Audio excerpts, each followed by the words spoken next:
سلام عزیزای دلم، امیدوارم که حالتون خیلی خوب باشه. چند مطلب هست که باید روی تخته بهتون یاد بدم و سعی میکنم که این کار رو کمتر بکنم و روی مشتری بیشتر بهتون ترکیب رنگ یاد بدم. امروز میخوام در مورد رنگ کردن موهای نچرال که تابه ها رنگ نشده. بچه‌ها که تابه ها رنگ نشده براتون توضیح بدن که فرمولش چیه. فرمولش رنگ انتخابی ضرب در 2، جوابش منهای پایه مو میشه رنگی که شما باید بزنید. برای خانومی که اصلاً به هیچ عنوان نمیخواد موهاش دکولوره بشه. پس اگر که رنگ انتخابی مشتریتون 6 بود بر فرض مثال، ضرب در 2 میکنیم میشه 12. نگاه پایه موی مشتریتون میکنین.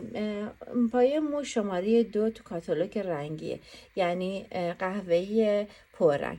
12 رو منهای 2 میکنین 10. پس شما باید شماره 10 رو با اکسیدان 6% قاطی کنید، روی مو بزنید که رنگ 6 به دست بیاد. در این صورت تو این فرمول شما میتونید با رنگ 10 6 رو موهای نچرال فقط با رنگ به دست بیارید. حالا یه مشتری میاد از شما میخواد که موهاش به پایه 10 برسه. 10 رو ضرب در 2 میکنین میشه 20. به پایه موی مشتری نگاه میکنین، شماره 7 تو کاتالوگ رنگیه. 20 منهای 7 میکنین 13.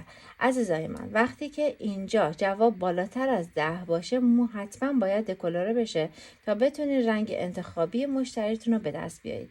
توجه داشته باشین که این فرمول فقط روی موهای نچرال جواب میده، نه موهای رنگ شده. اشتباه نکنید.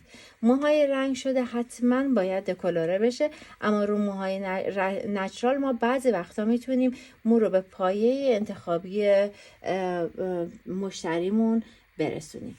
امیدوارم که مطلب رو گرفته باشین، از این مطلب خوشتون بیاد. اگه کانال منو دوست داشتین لایک کنین، سابسکرایب کنین و برای دوستاتون بفرستین. دوستتون دارم. تا درس بعدی، خدا نگهدار.